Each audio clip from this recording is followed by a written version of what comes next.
So George R.R. Martin has revealed that the 6th book in his epic A Song of Ice and Fire series, which is the Game of Thrones series, he has said that he is still, and I quote, months away from finishing this book. But he is hopeful that we'll be possibly reading this book in 2018.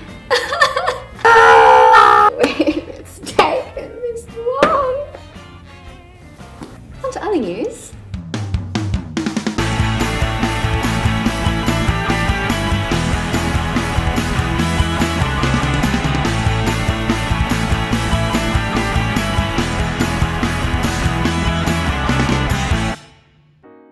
If I were a crime and thriller writer, I would be so jealous of Jane Harper. For people who don't know, Jane Harper, she's a novelist. Her second book is actually coming out later this year, but her debut novel called The Dry, it has won a slew of awards. Like, I'm not even going to start listing them now for you, because if I start, I'm going to be here until tomorrow.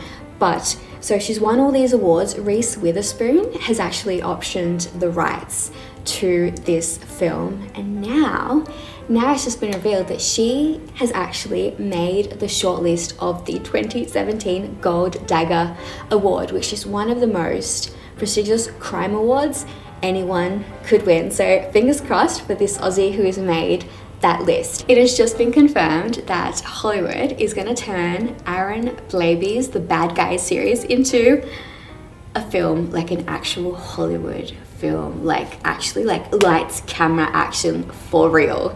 So Aaron's kind of history and journey is actually really interesting. For 7 years he wrote children's books, but he realized he actually couldn't make any money out of it. So he worked in advertising, and he told us he did things he really didn't enjoy just to kind of pay the bills. And when he was about 40, he decided to give writing one last crack. And so he packed up the family, he moved them all to the Blue Mountains in New South Wales, and he thought, I'm going to give writing one last shot. And on a particular stroll one day, he said that all these ideas for his now best-selling books just kind of got flooded into his mind. So we're talking like Pig the Pug and Piranhas Don't Eat Bananas. Like, these books, the ideas for these books happened on this, one particular stroll one day. We've got a whole blog post about, Aaron's journey and really interesting tidbits about his life. So you will find the link to that blog post in the comment section. Do you want to win £50,000? I mean, you could rob a bank, but I would strongly not recommend that. You could buy a lottery ticket, but again, no guarantee that you'll actually win anything. You could, work really hard at your job and, maybe get a bonus, but again, no guarantee that you'll save £50,000. Option 4, write a book and make it win the Man Booker Prize. I make it sound so easy, but really so it's not. It's really not. It's really not. So guys, the Man Booker long list has just been announced, which is a collection of 13 of the best works of fiction from the previous year. And of course, the winner does get £50,000 and a crown.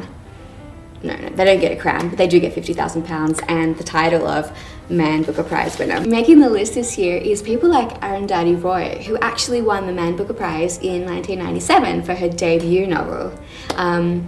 But she makes the long list this year for her second book, The Ministry of Utmost Happiness.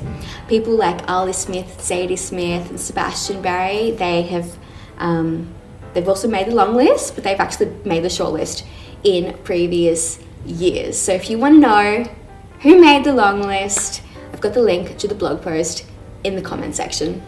It has just been revealed that Aquarius Films, which is the Australian production company that brought us films like Lion and Berlin Syndrome, they've actually announced that they are going to, they've optioned the film rights to Hannah Kent's The Good People. So we're going to see this book in a film very, very soon. This is Hannah Kent's second book.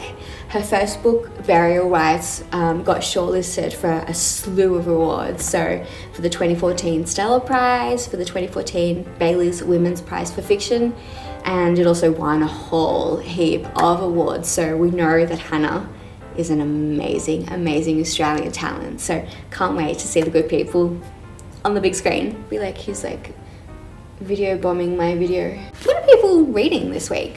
Number 10, The Clever Guts Diet by Dr. Michael Mosley. Number 9, The Subtle Art of Not Giving a Beep by Mark Manson. Number 8, The Handmaid's Tale by Margaret Atwood. Number 7, The 91 Story Treehouse by Andy Griffiths and Terry Denton. Number 6, Taming Toxic People by David Gillespie. Number 5, Last King of the Cross by John Ibrahim. Number 4, Goodnight Stories for Rebel Girls by Lana Favilli and Francesca Cavallo. Number 3, The Little Book of Big Weight Loss by Bernadette Fizzes. Number 2, Every Lie I've Ever Told by Rosie Waterland. Number 1, The Barefoot Investor, 2017 Updated Edition by Scott Pape. Want to know what Pig thinks about having to wait for the next Game of Thrones book? Yeah, me too.